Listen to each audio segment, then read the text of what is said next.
Last year, we got this rusted stock tank from someone who was getting rid of it. They hadn't taken proper care of their stock tank pool, and it resulted in a massive amount of rust. We figured since we run a stock tank pool business, it would be good to restore the tank and make it usable again. This way, if anyone else came across this problem, we would have some experience to share with them. A couple weeks ago, we finally started the restoration project. It's hot, and we want our pool up and running.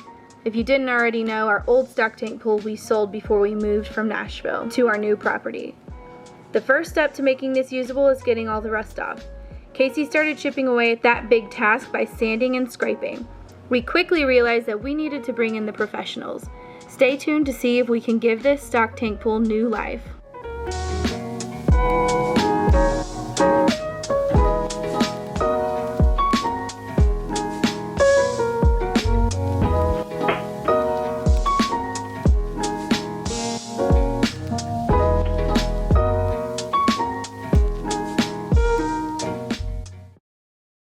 We are waiting for someone to come by to level our ground. We realized yesterday that it was really unlevel. We just don't have the time to do that. It will take a long time, and we have a lot of other things we have to do. We found someone last night. Basically, as soon as we thought, let's see if we can get someone to level this, we found someone last night who could come today. And they already came by today to make sure they could actually do it, and they're gonna come back this afternoon with their excavator and just level the spot.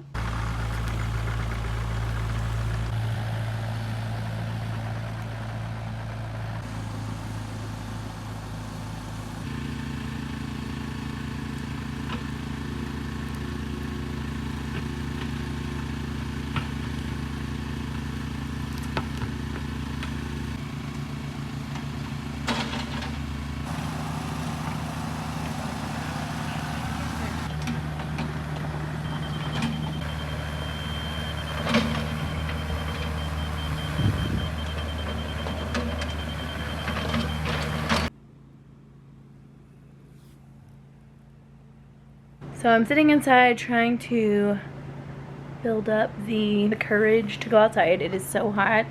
So hot. But yesterday we took the stock tank to someone who was going to sandblast it for us. So basically, Casey spent a good amount of time sanding down some of that rust off the tank, and it's really deep and thick. And we realized it was going to take forever, and it is scorching hot here and has been for days, and we have so many things to do that we just knew that that was never going to be something that we chose to do when we're outside getting really sweaty and hot. So we found someone, a professional sandblaster, who would do it for us. So that's what we did. We took that tank to town, left it with someone yesterday. They called us this morning, and the tank is ready. If you have a rusty tank, I feel like your best bet might be to take it to someone to sandblast it, because they can get every nook and cranny and really get it off. Whereas what we were doing by hand, it would have taken a lot of muscle really to get that off, and I don't know that we could have really gotten everything off, especially in like the crevices and stuff. So very glad to have found someone. Anyway, because the tank is completely sanded down, we have to paint it today, and in order to paint it, it needs to be level. When they came, the ground was so wet that they weren't able to get all like the tractor marks out and stuff, so we're going to be pouring a layer of sand down on the ground and get it really good and level, and then we will put the tank down, probably actually on bricks, propped up on some bricks, in order to paint it, because we need it to be really level when we paint it. So right now we're about to go outside and do the sand leveling and get everything ready so that we can go pick up the tank and just set it down on the level spot. And then after that we'll work on the painting, and that's going to be a whole thing. Definitely going to take you on the journey, so stay tuned.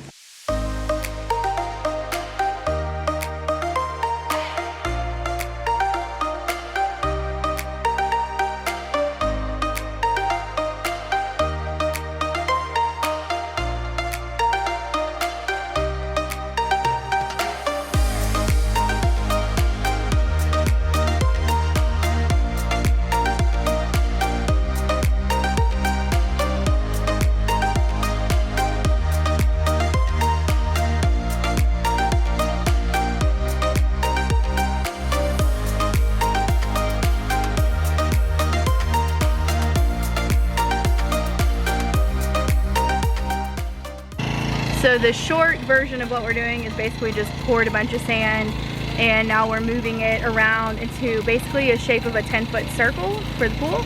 Casey says it's gonna be more like a square. Our tent is a 10 by 10 tent, so we're kind of just going by that. We'll measure it, but for right now, we're just kind of doing that, spreading it out. And we want it to be thin as possible, but we also want it to be level. So you only want about an inch of sand compacted. So we have a, what is it called? Tamper. We have a tamper that we're gonna tamp the sand down. And basically, you don't wanna go much more than that because you don't want your pool to sink down into the sand further. And that's the same with pavers. That we're gonna be doing pavers. So we're gonna try to get it as close to that as possible. Yeah, and that's fine. I bet we won't need much more sand than this.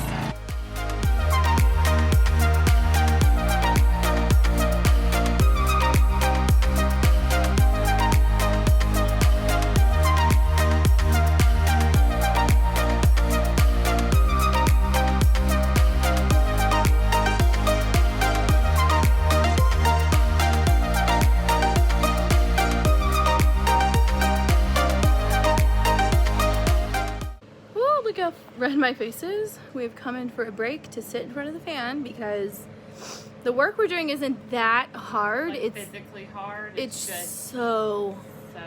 So hot. Oh my god. I look like I'm sunburned, but that's just what my face does when I'm really hot. Johnny Rose is inside and he's hot.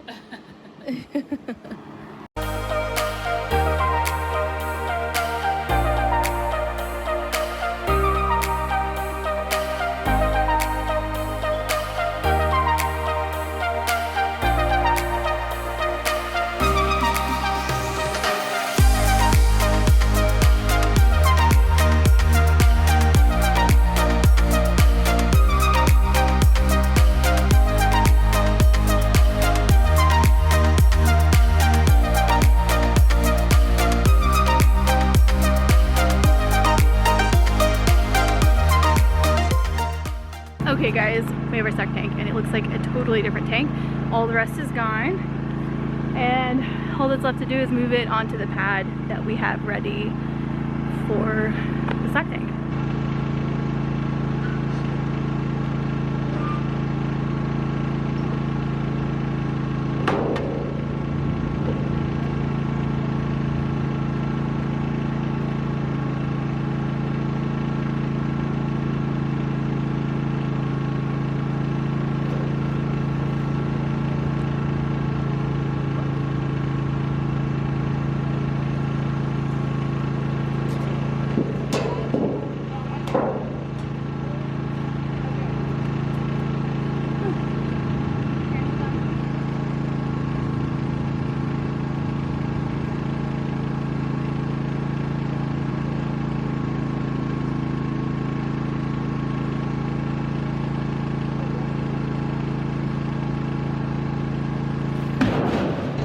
Not sure if you can tell, but there is a line where this pool was unlevel, and you could see it on the rest.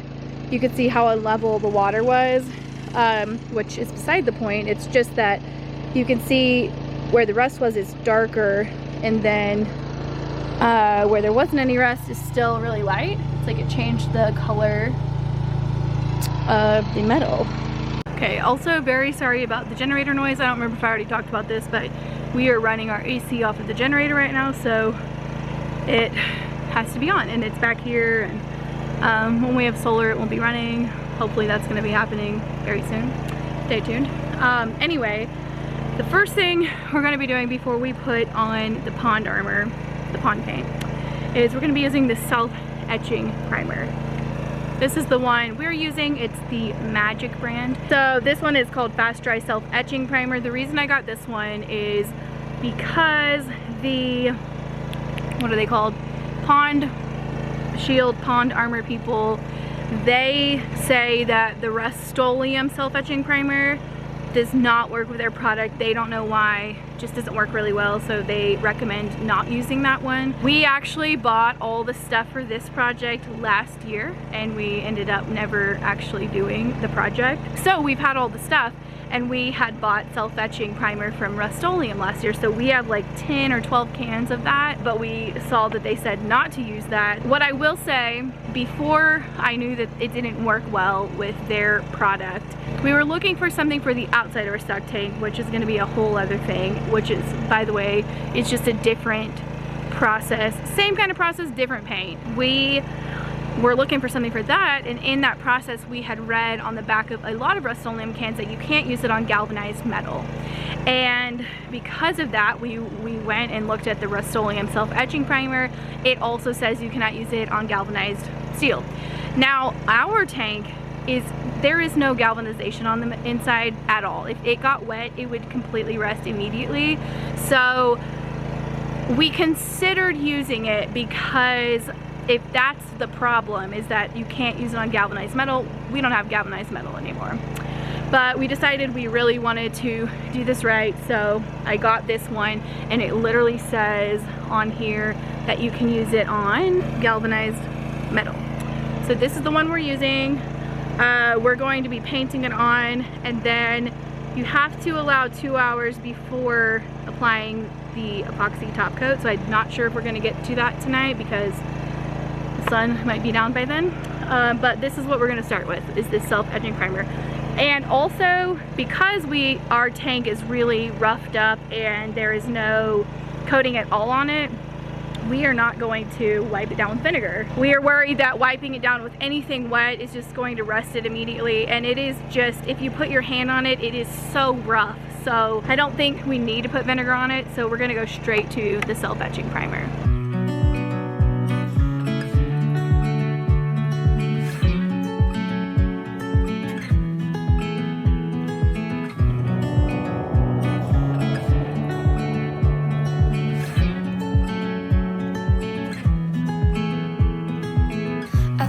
I've been here before, familiar with the view. This ain't nothing new.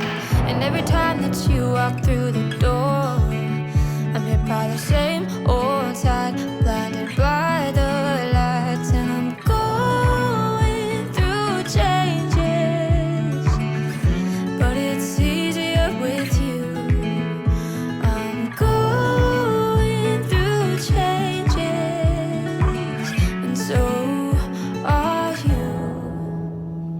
Alright, we ran out of primer, and I think if you had an 8-foot tank, this would be enough, but we just have a little bit that has not been primed. So we're going to use the Rust-Oleum spray on everything that didn't get coated the first time. And just a reminder, this is the opposite of galvanized. There is no galvanization, so that's why we think it's okay to use the Rust-Oleum. But if you are starting from a fresh galvanized tank, I just would not touch Rust-Oleum. And if you have a 10-foot, you need to get 2 of these quarts of the Self-Etching Primer, not just 1. I believe if you have an 8-foot, this is a 10-foot, I don't know if we talked about that. If you have an 8-foot, you probably can get by with 1 quart, but 9 or 10, I feel like you probably need to get 2.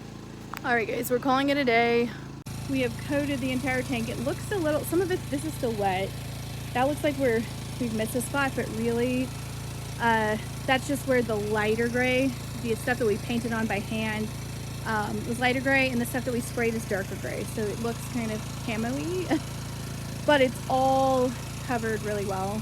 Definitely wouldn't recommend using 2 different primers, because the directions are different. So the Rust-Oleum one says that you can put a top coat on it in 20 minutes, and the other one, the Magic brand, you have to wait 2 hours. So we're gonna wait 2 hours, and then it's gonna be dark. So we're going to pick this back up in the morning.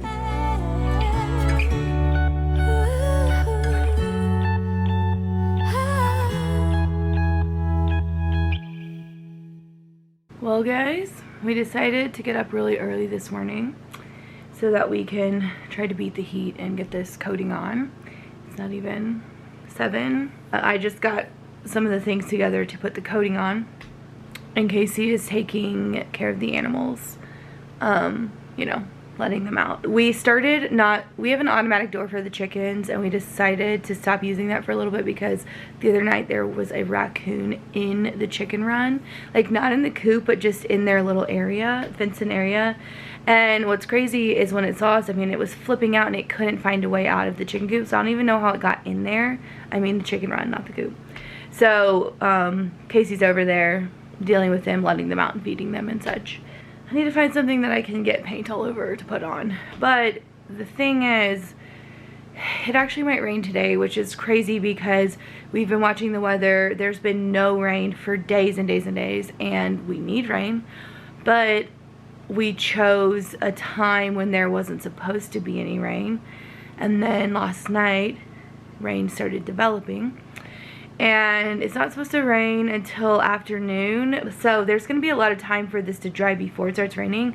But we're going to have to cover the tank really well to make sure that no water gets in there because it has to cure for 24 hours. So I'm hoping that it does rain, but that it kind of maybe pushes back to the evening so we can get a good, you know, like 10 hours in before any more like extreme moisture is in the air. Everything I read, it should be fine as long as we can cover it and get the coating on while it's still really dry outside. I mean, it's not really dry, it's actually pretty humid, but the humidity is burning off as the sun is coming up. So I think by the time we actually get out there and coat it, the sun will be directly shining on us. But it's only like 75 right now, which is nice. I know that will change very quickly, so better get dressed. Checking to see how level it is. This way. Pretty good. You can't tell, but it's pretty good. It's perfectly level in this orientation, not in this orientation. You level it this way, it's actually the bubbles in the level lines, but it's a little off. It's really not that big of a deal. It's when you have a slope that's a big problem.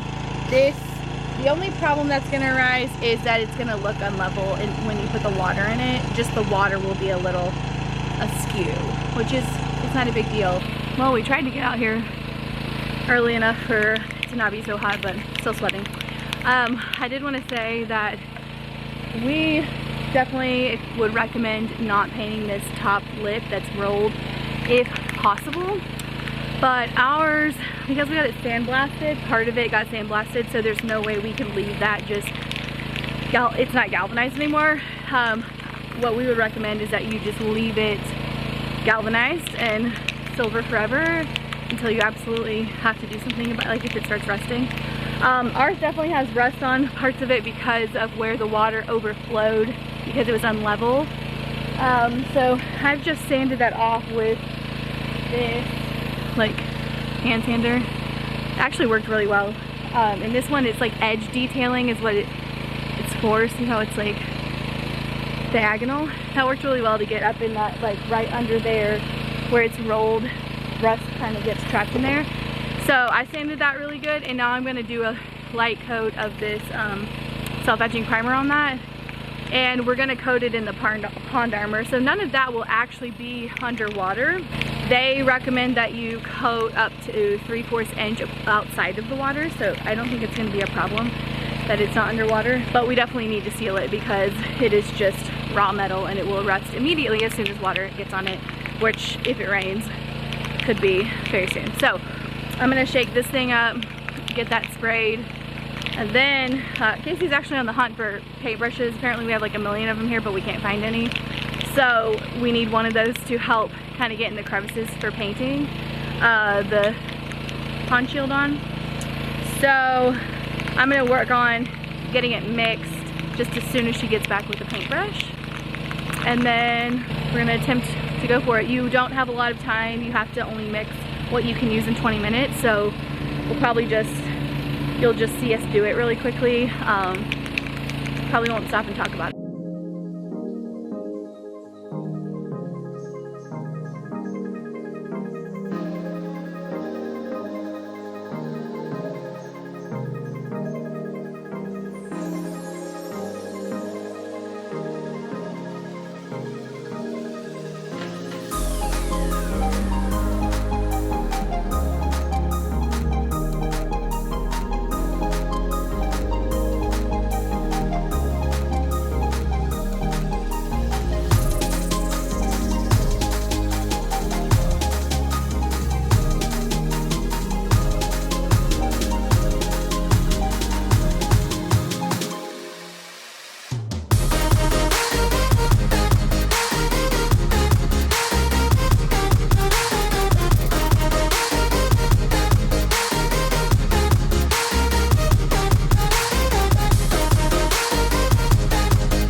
the manufacturer tells you that alcohol is optional, but it doesn't seem to be. It's like trying to paint, and I'm not kidding, glue on. It is so thick. So we're gonna have to go get some alcohol. We have 70% alcohol, but you need 90% apparently. So that's what's happening. This is what the first coat looks like.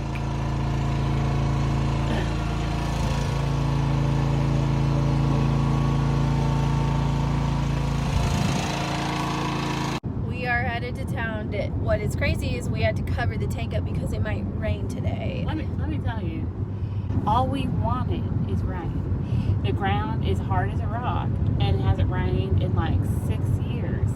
And the second we decide, oh, we should paint, the rain, it might rain. I can't believe it. 2 other stock tank pool projects, this has happened. Same exact situation. It hasn't rained for days. You wish it would rain, and then the time you do your stock tank pool project, it rains. Yeah, I mean, it has happened on, it's our last 3 stock tank, including this one. Yeah. Stock tank pool things that we've done on our own stock tank pool. So we aren't super thrilled about that.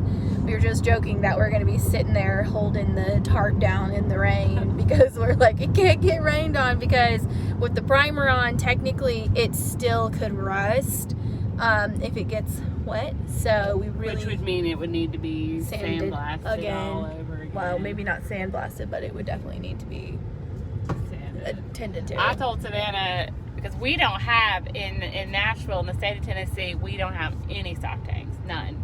And we do still have a few left in Texas.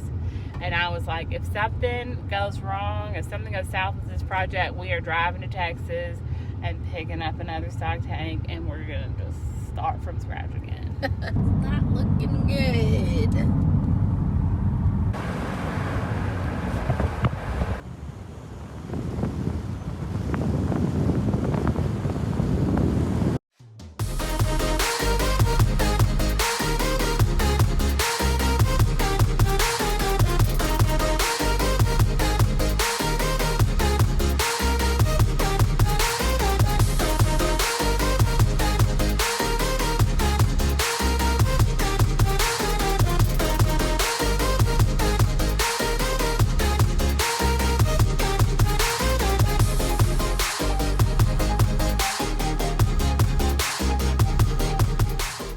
So we ended up rolling and not squeegeeing.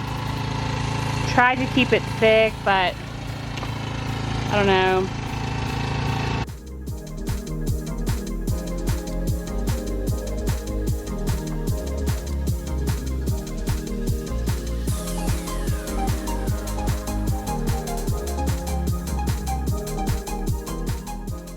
All right, we are now at a standstill. We put on 2 coats of that pond shield, and I couldn't really record a lot of the process because you have to do it so quickly, and we weren't having amazing results. And basically we decided we need to put more coats on. We verified with an expert of the pond shield product that we are able to put on a 3rd coat, so we had to order more pond shield. So we are now waiting to get that next week. So we are going to stop here. We're not going to be finishing the pool this week. We definitely thought we were going to be able to get in it on Sunday, but we are not. So come back next week because I believe we will have it finished next Sunday. And I think on that video we'll talk more about our experience with pond shield and if we recommend it and just kind of how the project went. So we'll see you then.